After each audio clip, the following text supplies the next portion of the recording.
स्वाधीनता संग्राम अंतुड़ीशाली आम आज पहुंचीचु गोपालबाड़ी में। तो चलतु टिके बुली आसवा कौन रही एठिकार स्थिति कौन रही एठिकार अवस्था टिके देखी आसवा।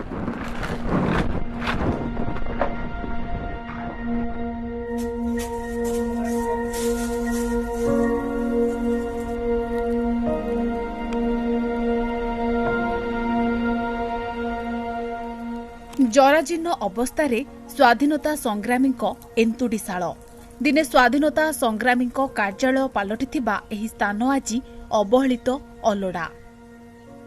देश स्वाधीन रे अविभक्त कोरापुट जिला प्रमुख भूमिका ग्रहण करथिला। स्वाधीनता संग्राम रे जो माने निजर सर्वस्व लगाई दिथिले आज सेमानंक स्मृति को साइती रखिबाकू सेभली कौनसी उद्यम हेउ नाही। दिने एही स्थान रे विनोबा भावेंको ठारू आरंभ करी जयप्रकाश नारायण, नाना साहेब, गोपबंधु दास, नवकृष्ण चौधरी, कोरापुटिया गांधी विश्वनाथ पट्टनायक, मालती देवी और रमा देवी डेरा पड़ुला। संग्रामी बोले परामर्श कथबार्ता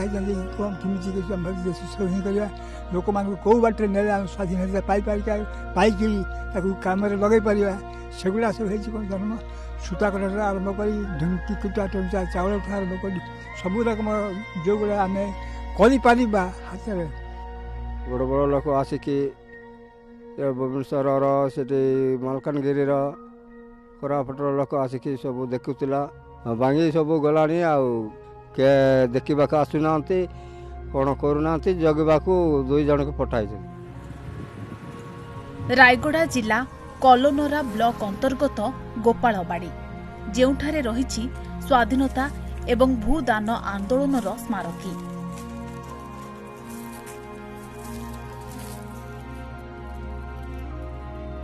दिने एठारे अविभक्त कोरापुट जिलार दंडकारण्य अंचल रे ब्रिटिश सेना विरुद्ध रे गुप्त बैठक माध्यम संग्रामर नक्शा प्रस्तुत हेउथिला।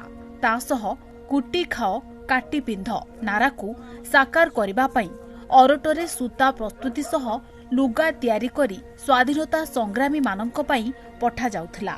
एपरिकी एही समय रे भूदान आंदोलन सांगकू व्यापक गोशाला मान निर्माण करा जायथिला।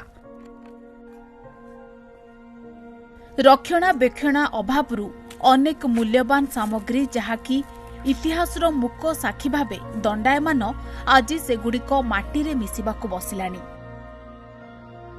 दिने विनोद बाबा आसी कार्यालय करथिले से हिची ए कार्यालय देखो तो उई हुका ही गलानी यार रक्षणाबेक्षण नहीं कि या पत्रे आपको सजाड़ कार निगाह नहीं।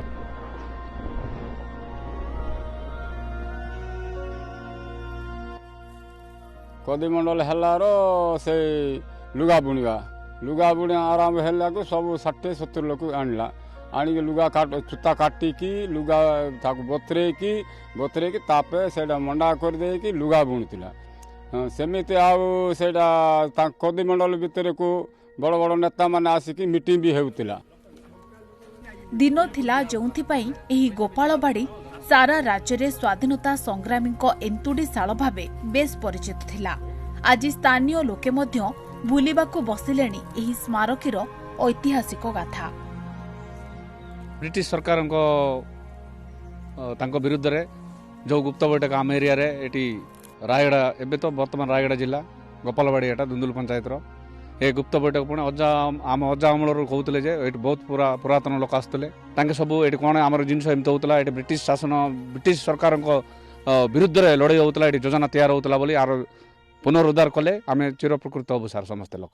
दिन थिला स्वाधीनता संग्राम एंतुड़ीशाल थिला ए गोपालबाड़ी हेले आज जराजीर्ण अवस्था रही ना एप्रति कहार ध्यान अच्छी ना कहार निगाह अच्छी। तो इतिहास रही जाइए गोपालबाड़ी को पुनरुद्धार कर आवश्यकता रही। गोपालबाड़ी रंजन रथ, ईटीवी भारत।